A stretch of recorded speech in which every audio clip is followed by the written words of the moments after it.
This is a walkthrough for Hayden, a rigged woman character for Blender and Unity.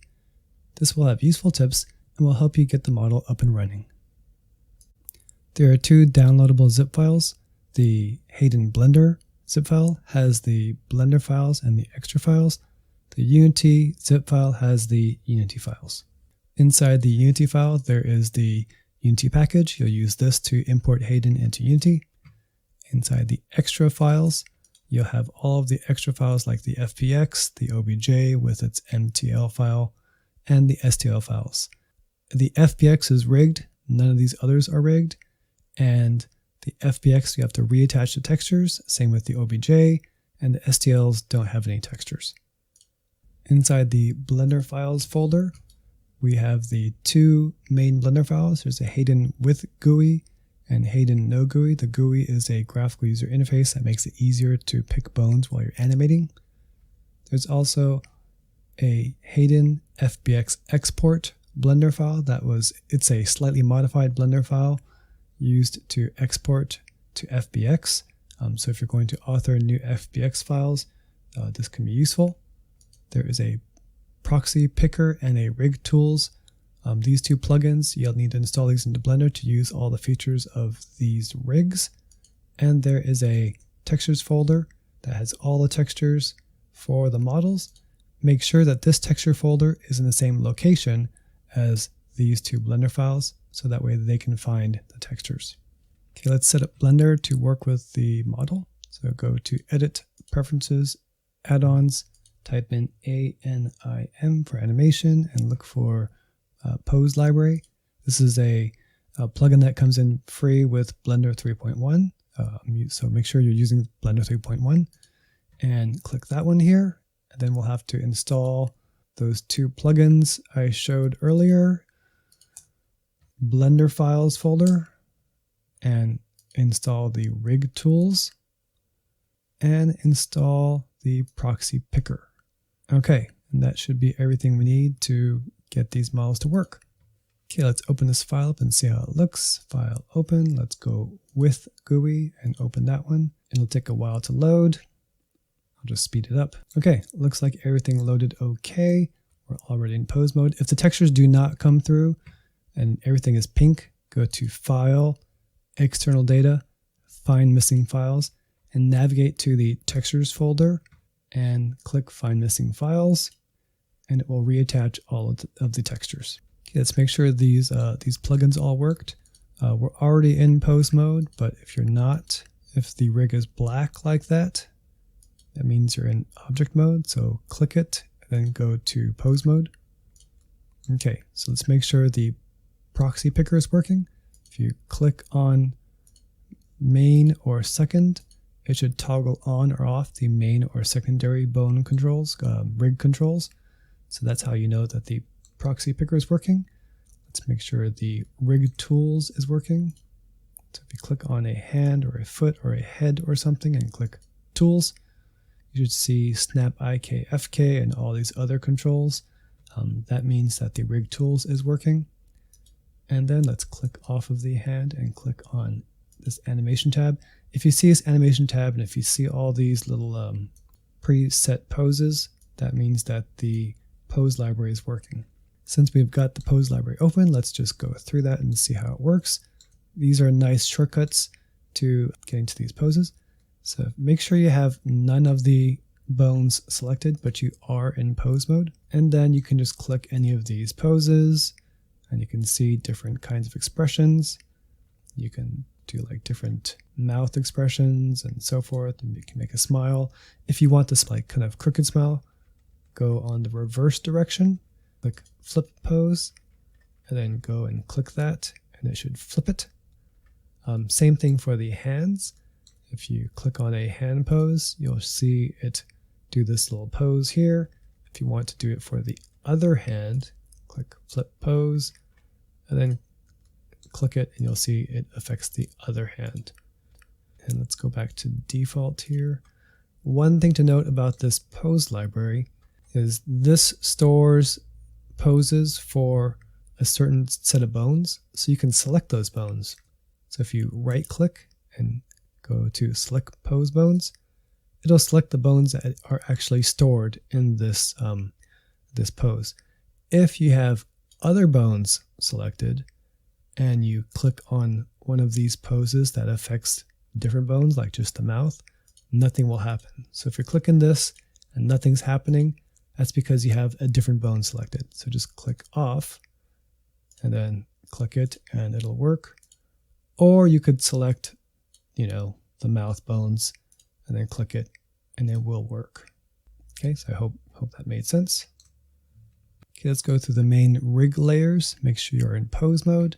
Go to Object Data Properties down here. This is the primary layer. This is the secondary layer. You can toggle these on or off, or hold Shift to toggle them both on. Same thing as over here. These three are the hair control layers, because hair is just so darn hard to deal with. And then on the bottom right here, this is the main weight painting bones for the whole body, and this one here is the weight painting bones for just the hair. Okay, so for the primary bones, this has all the controls for just basic movement. So you can grab your hand and move it. You can grab the elbow, get the head, double hit R to rotate and move the eyes. So all the basic controls for the body. The secondary controls, it's useful in the case of, say, if you hyperextend your joint like that, and you can see there's a lot of overlap. So if you go to secondary, you can grab this little circle here and hit G and move it slightly, and it kind of like alleviates some of that tension a bit. So that's useful.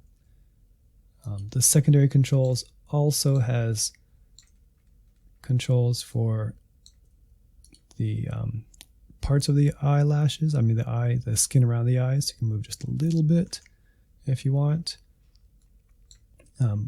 Keep in mind though that if you're using that pose library, make sure these are both on, because some of these face expressions and hand expressions, they use bones from both of these layers. Okay, so for the hit N to make that go away. For the hair control on the main layer, there is this sphere, and so this is what you use to control all of the hair at once. So you can make all the hair just go up like that. So this is good for subtle movement of the hair. If you want to do some detailed control, click on one of these three layers or all three of them, and you'll see it has, let's make this more visible. You'll see it has strands of these circles, and at the bottom of that strand is an arrow. So the arrow will move the whole strand of hair like that. And then if you grab just a couple spheres, it'll move just this portion of the hair out like that. So it gives you some, it's hard to deal with the hair, but it gives you some, nice shaping options for the hair. So let's put all of this back. AGRS. Okay, let's look at some outfits. So if you look at the clothing collection here, you can see there's checkboxes next to all these different types of clothing. So you can turn on, say, her dress here by toggling that on. Turn off these other parts. Maybe turn on the boots. So you can just go and select whatever clothing you want and see different outfits. Let's turn on the skirt and crop top. Turn off the dress. Turn on the flats. Yeah, so you can go and choose whichever clothes you like. Okay, let's look at some materials here. So let's go to the shading workspace. Make sure this is on preview or viewport shading. And let's say I want to change the skin. The skin has makeup options. So you can click on the skin and you can see this little dark area shows the adjustable parts. Okay, it's skin textures. And so this one has 4 skin makeup options. So if you choose the first one, it is no makeup, medium, darker, and then this one here is very dark makeup. And down here, it's a darker color, so you can adjust it to darker or lighter. Let's put this back. And all of the textures have this basic layout. So it's familiar to you. So if you click, say, the skirt, you can see down here, same thing, same kind of layout, except it has more. Usually the way it works is there's a white and a black, and then these are pinks, blues, then browns, and back here it gets kind of random, but usually it's white, black, pinks, blues. So let's go and look at that here. You can attach the white. So there's white here, black there, and then a pink and a blue and a beige. This one is actually a little bit fancy because it has two complete sets of materials for this skirt. So you can see this one is solid and this one has a fade style. So if you attach that here, it's this different color of skirt, and this one has the same types of adjustments. If you go to the sweater here, the sweater has like a whole bunch. So there's 6 different complete sets of materials for the sweater. And the sweater is actually, there's a crop top, there's a dress, and there's a tube top. They all use the same set of materials. So there's sweater, different kind of sweater. There's a checker pattern. Checker pattern. There's a smooth material. There's this fancy V pattern, and then there's this V pattern. And then if you want to adjust the colors for this style, just follow the white line. And then you have the same familiar layout. You can adjust it to darker or lighter, or change it from pink to blue to whatever. So it's all basically the same thing. Hair is also adjustable. And the eyes are a little bit confusing. It has clear or fake parts on top of it. So if you try and adjust the colors, it won't do anything because that's just a clear layer. But if you grab the eye, hit number pad period in the outliner, and click on eye color, look for eye color, then you'll see a familiar layout here. So you can adjust it to light or dark. You can choose different eye colors, brown, kind of a steely blue. So you can adjust eye colors also. That's the basics for the color options. Okay, I forgot to show you a couple of rig features that are important. So this rig has a lot of features, but I'll only show you the really important ones. Let's go into solid mode so it's faster. So by default, it's in IK mode, where if you grab the hand and hit G to move it, just the whole arm moves along with it. If you click this here, it goes to FK mode, and if you hit G, the arm will not move. You have to R to rotate each limb separately. So sometimes this is very useful. Let's go back to IK mode, and let's see here. The stretching is kind of useful, so by default, if you move the hand far away, the arm stays a normal length. If you adjust the stretch length, you can make the arm longer, like super long or super short. And then the grip is kind of interesting too. If you do a finger grasp, you can make the hand into a fist. And then let's see. You can set a child of constraint to this hand. Go in here. It's already got a child of constraint here set to the rig, but you can add a new one. Go to child of, and then click on this object here. Okay, so if you go to the rig and hit G, let's put this to, make sure this is set to 1. So if you hit G, this hand just moves around like that. Where's the tool? If you snap pinning like that and switch it, now when you move this, the hand will follow this object. So say that this is if this is the front grip for a rifle, you can parent this hand to the front of the rifle and then move the rifle with this hand, and then the hand will follow. Or maybe this hand grabs a doorknob, then you can move the door and the hand will follow. So that's a useful one too. When you navigate with this GUI picker, you need to hold Shift and then drag with the middle mouse button, or you can scroll in and out with the middle mouse button. But it's really easy to move it like that by accident, which you don't want. So to get it back, usually you can just hit number pad 0 and it brings it back. Sometimes it doesn't work, and I don't know why. But what you need to do is go to here and make sure Cam UI is selected, and then go and hit number pad 0, or if you don't have the number pad, go to View, Camera, Active Camera, and it brings it back. So if you're just using Blender, you're not going to need this part, so you can skip it.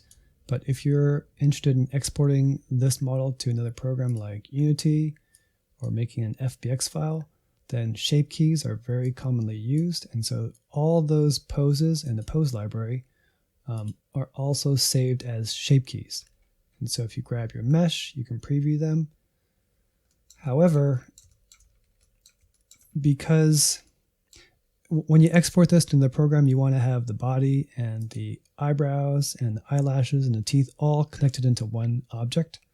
And so I've done that. So if you go to the collections here and open up main body, you'll see two collections here. There's a main body for Blender. This is what you'll use for Blender. You can turn that off and turn on main body for export.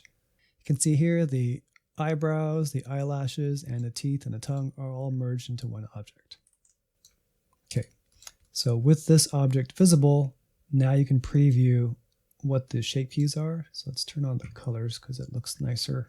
So say if you go and pick a mouth smile, like half smile, you can see the bones for the mouth don't move because now we're modifying the mesh and not the bones. And so when you export to another program, you have all the same poses, including the hands. Here's a small detail about weight painting. So if you have some clothes that you want to add to your character, you can bring it in. So grab your new clothes, grab your rig, go to Control P, parent with automatic weights. Now sometimes the hair bones, all of these hair bones here, they kind of mess up the sweater. They'll pull the sweater when the hair moves. So it's important to delete those. So if you grab your sweater, now that we've parented it, go to the object data properties here and go to the vertex groups, type in hair, and you'll see all of these hair vertex groups. You need to delete all those. So what you want to do is just go here and just hit delete or minus and delete all of those hair vertex groups. Oops. So that way the hair won't mess with your rig. You'll probably still need to weight paint as usual, but I noticed that the hair causes lots of problems, so that's why I am telling you. In this section, I'll show some slides that walk through how to open up your file in Unity. In your Unity Hub, click on New Project, click on a sample URP scene, name your project, pick a location, and click Create Project. When your project opens up, go to Asset, Import Package, Custom Package, then navigate to where you unzipped your Unity file, click it, and then click Open. It'll work for a bit, and then when this window pops up, make sure you click All, and then click Import. Okay, after it works for a bit, this new folder should appear called Hayden 08. If you go into there, this is your model. You can drag this over to the hierarchy and it'll appear in your scene. and it has all the clothes turned on at once, so you can, give me a second here. It has all the clothes turned on at once, so you can toggle them off. If you open up this FBX here, you can toggle them off by turning this eye on and off. So let's just do the dress. Turn all these off. Okay, so you can choose your outfits. You can also change the colors. So if you click on one of these, double click to get an orange highlight around one of the objects, you can see the material that's applied. This is frilly sweater 1. If you go to the materials and look for a similarly named material like frilly check, you can drag that onto the view window, or you can drag it onto the hierarchy. So frilly V, it's a similar named one. You can see it applies there. You can also change the texture for that material. So if you double click that to get the orange highlight, you can open up this material, and under base map, if you hit this little circle, it'll automatically highlight the current material, current texture. And if you click on one of these similarly named ones like frilly dress, you can change the colors. So it's got a good amount of adjustability, the color adjustability, not quite as much as Blender, but it does have quite a bit. You can also check out the blend shapes, or the shape keys. These are all the same ones I showed in Blender. So you have happy eyes, you have eyes closed, you have all the Visemes, basic Visemes for expressions like ooh or oh. You have left hand poses and right hand poses. So you've got all the same shape keys. You can also check your rig. So if you go to the spine here, you can rotate the spine, or you can also check it over here. Let's see here, under configure. You can check it down here, muscle settings. Zoom in a bit.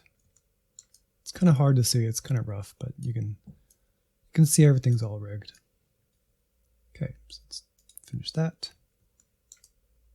Okay, that's it for the walkthrough. I hope this helped you get Hayden up and running. If you want to see what else I'm working on, you can check me out on Instagram. And if you make something really cool, I would love to see it. Thanks.